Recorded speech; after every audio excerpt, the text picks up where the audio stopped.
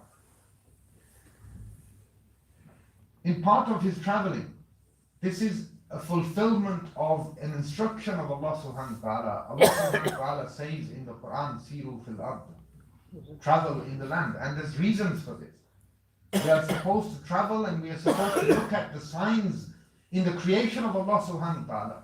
We are supposed to ponder over the conclusion of those who have gone before us. And so he did this, and he traveled far and wide. He traveled to many destinations, and he attended many seminaries, many khanqahs, and he visited many other men of Allah subhanahu wa ta'ala during his travel. Initially, he ventured out towards Samarkand, modern day Uzbekistan. And then from there, he moved forward on towards Hindustan, traveling through Multan. He headed towards his ultimate destination, which was to go and pledge and take bay'ah with his sheikh in modern day India. So when he arrived there, the amazing thing that his sheikh was actually awaiting his presence. For a number of days, he was venturing out every day, and until he came very close, he actually went out with a group of people to meet him and to greet him. This is an amazing thing about these great men of Allah subhanahu wa ta'ala.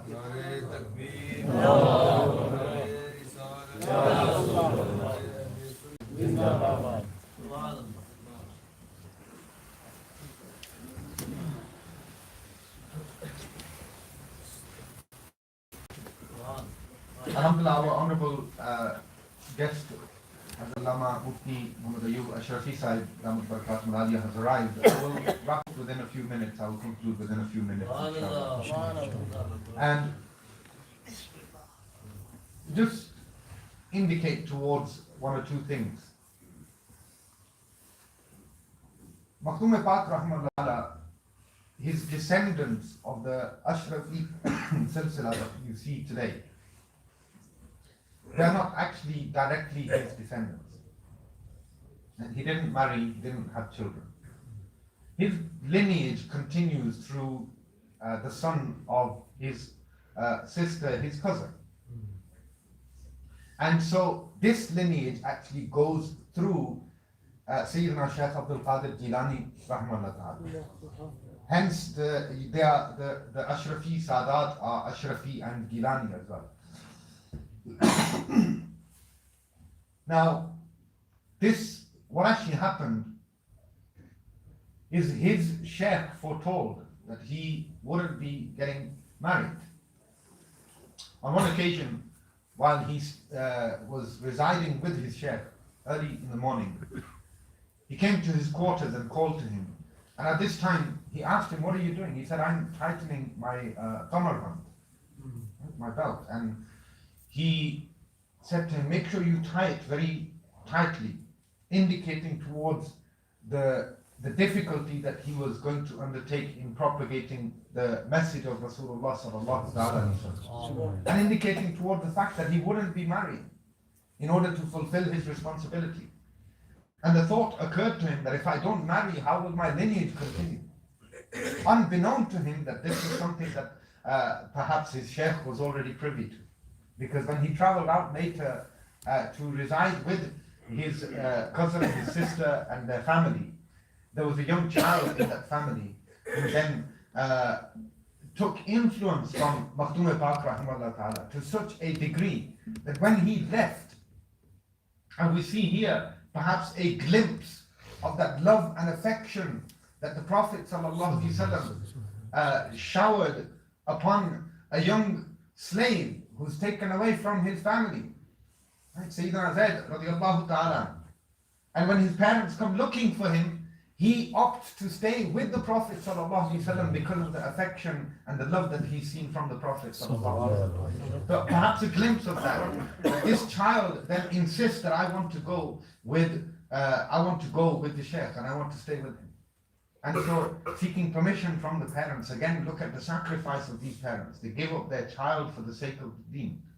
He travels with the Shaykh. They travel by boat to Rome.